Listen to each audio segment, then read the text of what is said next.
The San Francisco 49ers faithful have every reason to feel excited right now because the team has just delivered undeniable proof of a major success this season. You can feel it in the way the organization has built momentum, in the way the roster has shown resilience, and in the way players have embraced the system, even when the odds were stacked against them.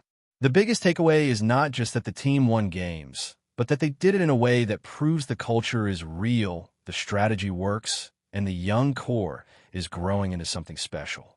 Looking at the offseason moves, there's a list of names that might not be household stars yet, but they're meaningful in their own way.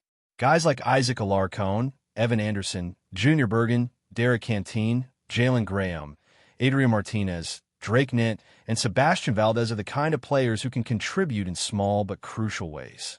These are team-first athletes who are willing to hitch their wagon to the 49ers for at least this offseason, and that matters. It shows that the organization is still attractive, that players see the potential, and that the coaching staff has built a reputation for developing talent. One of the most telling names on that list is Sebastian Valdez.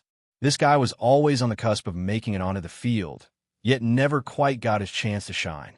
He earned every practice squad elevation, putting in the work day after day, showing up, grinding on scout team, and doing everything asked of him. The fact that he stayed committed and the 49ers kept investing in him speaks volumes about the environment in San Francisco. It's not just about the stars. It's about the guys who are willing to work in the shadows and still keep believing in the process. And that's what makes the offseason so fascinating. You have a mix of undrafted players and late-round picks who are trying to make a name for themselves, and they're choosing the 49ers because they trust the system. That's not something you can buy. That's earned. It's also a reflection of the 49ers' ability to build a roster with depth and structure, even when the headlines focus on the big names. This team has always been built from the trenches up, and it continues to be that way. Now, I need to admit something, because I think it's important to be honest when you're wrong. I was confident the 49ers would bring back Robert Saleh next year. I truly believed he would stay and continue building the defense. But I was wrong. And it's one of those moments where you have to own it and move on. Saleh ended up signing that 5-year deal with the Tennessee Titans. And while it's an interesting move, it is what it is. We can analyze it, debate it, and speculate all day. But the reality is the 49ers now have to move forward and find the next person to lead the defense. That departure brings up the big question. Who is the next defensive coordinator for the 49ers? This will be the 5th year in a row where the team has a different defensive coordinator, and that's a wild situation for any franchise. Consistency on defense has been a challenge, and the fan base is understandably looking for stability. People are even comparing the situation to what the Kansas City Chiefs have with Steve Spagnuolo. It would be incredible to have someone like that in San Francisco, someone who can stick around for a while, build a lasting system, and provide that continuity the team has been missing. The reality is that Kyle Shanahan is still relatively young as a head coach, and he has a lot of young coaches around him. This is part of the natural process of coaching development, but it does create some instability. Everyone knew Saleh was likely to leave at some point, and my hope from the moment he was hired was that he would at least stay for 2 years. 2 years would have been enough time to build something substantial, to establish a defensive identity, and to give the team a chance to grow under his leadership. Unfortunately, that didn't happen, and now the 49ers must look at the options. The big question now is whether the team will try to bring back any of the unrestricted free agents, especially those who were key contributors on defense. The roster still has pieces, but the team has to make decisions on who to keep, who to let go, and how to rebuild the defensive identity. One name that stands out in my mind is Sam Okual. I can absolutely see Saleh targeting a player like him and try to bring him to Tennessee. It will be interesting to see how many players follow Saleh and how many stay in San Francisco.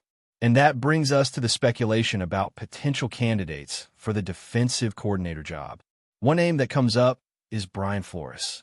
He's a compelling option because he's not under contract anymore and could potentially be a fit. Some might view it as a lateral move, but because he's available, it's possible. He's also been linked to other jobs, like Dallas, and that would also be a lateral move. The question is whether he would leave a situation with the Minnesota Vikings, a team with a complex quarterback future and a young roster, for a chance to lead the 49ers defense. Another option is KJ Wright, who has earned the right to be considered. He's been a solid linebacker coach and could be deserving of a promotion. There's also Gus Bradley, who many fans see as the obvious next man up. He's been in the system and has the experience, and he could bring stability. Some people argue for an external hire, which is always exciting because it brings fresh energy and new ideas. Danny G has mentioned preferring an outside hire, and that's a fair perspective. But it's important to remember something crucial. Even if the next defensive coordinator is not Robert Saleh, it doesn't necessarily mean the team is taking a step backward. The reality is that the defense has not been great compared to some of the 49ers' past seasons. There were many factors involved, including injuries and personnel changes, but the defense still needs work. Saleh did build something significant, and he got a lot out of this group. However, the team also needs to improve in key areas if they want to maintain their success. There are also other names being thrown around, and one that stands out is Jim Schwartz. He's an interesting candidate and could be someone who stays for the long term. The more you look at the situation, the more you realize that there are a lot of options, but none of them are simple. This is one of those moments where the 49ers have to be strategic and deliberate. They need someone who can keep the momentum going while also improving the defensive identity. The big picture is that the 49ers still had a successful season, even with all the defensive challenges. They managed to reach the postseason, win games, and continue to be competitive. The fact that other teams are trying to recruit the 49ers players is a sign of success. When other franchises are looking at your roster and trying to take your talent, it means you're doing something right. It means the 49ers are building something that is respected around the league. And this is where it gets even more interesting. There are internal candidates who could step up. David Lombardi mentioned Daniel Bullocks as a dark horse candidate. Bullocks has been with the organization since 2017 and has worked his way up to a defensive pass game specialist role. He even interviewed for the defensive coordinator position last season. That kind of continuity and institutional knowledge could be valuable, especially if the team wants to keep building on what Saleh started. There's also the argument for an outside hire. Steve Wilks is someone people mention as a potential option.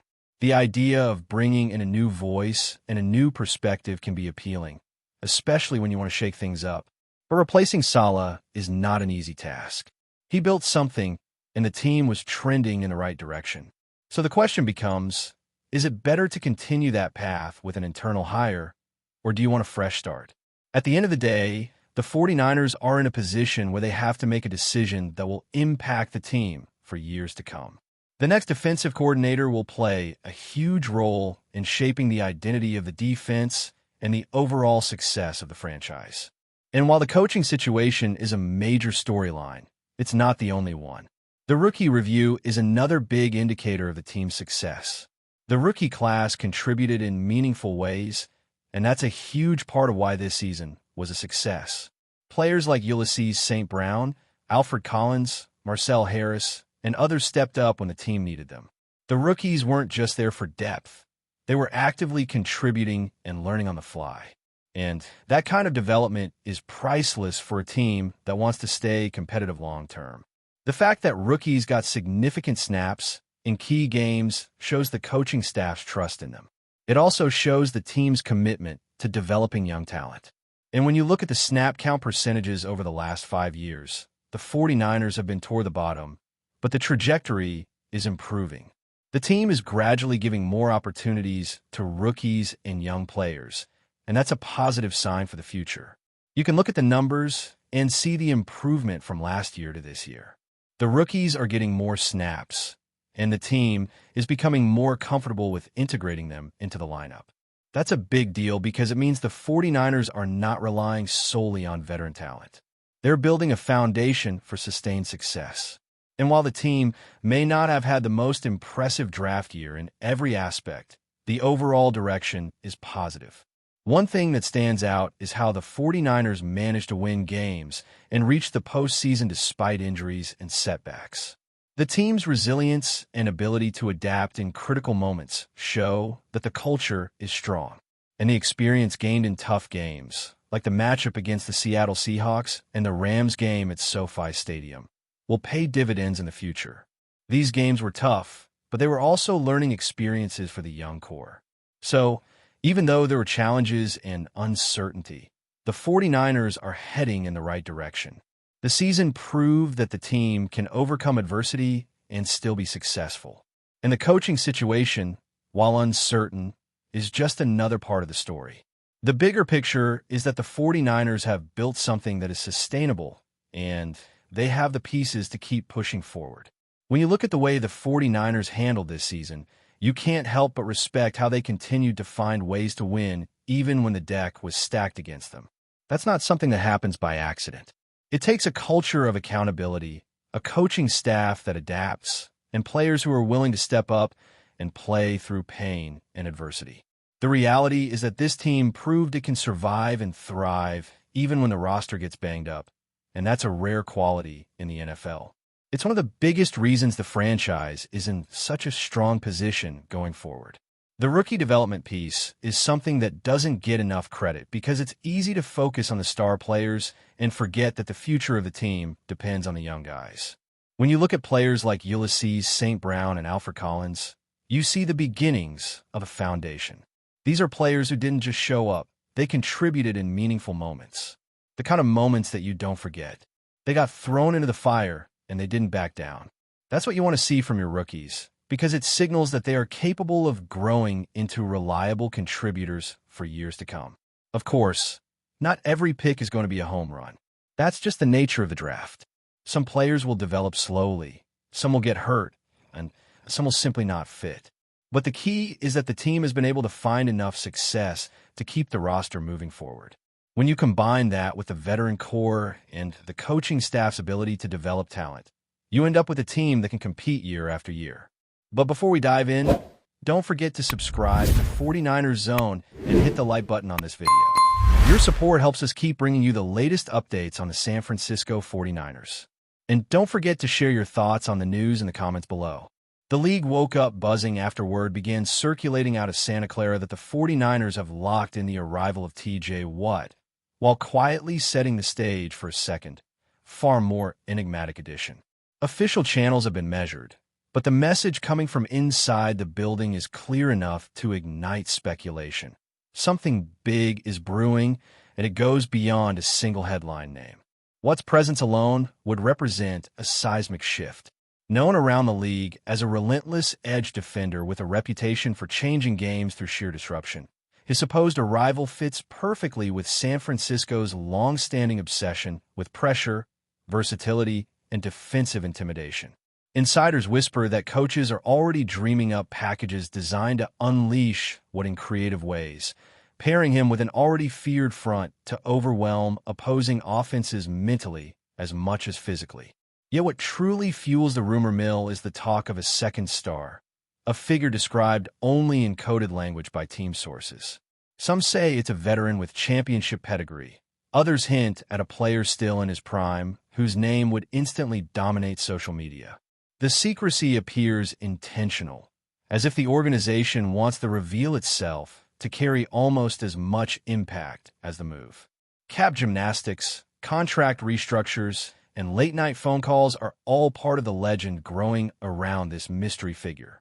Around the league, rival executives are said to be watching closely, trying to read between the lines of San Francisco's recent roster maneuvers.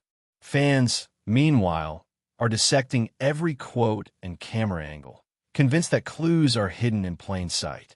Whether this second star ends up being an elite offensive weapon, a shutdown defender, or a surprise return, the narrative is already set. If the whispers hold true, the 49ers are not merely adding talent. They are making a statement. In a league driven by momentum and perception, even the rumor of such ambition can reshape expectations before a single snap is taken. That's it for this update. If you enjoyed the video and want to keep receiving exclusive news about the San Francisco 49ers, make sure to subscribe to 49ers Zone and give this video a like. We always look forward to hearing your comments and opinions. See you in the next video.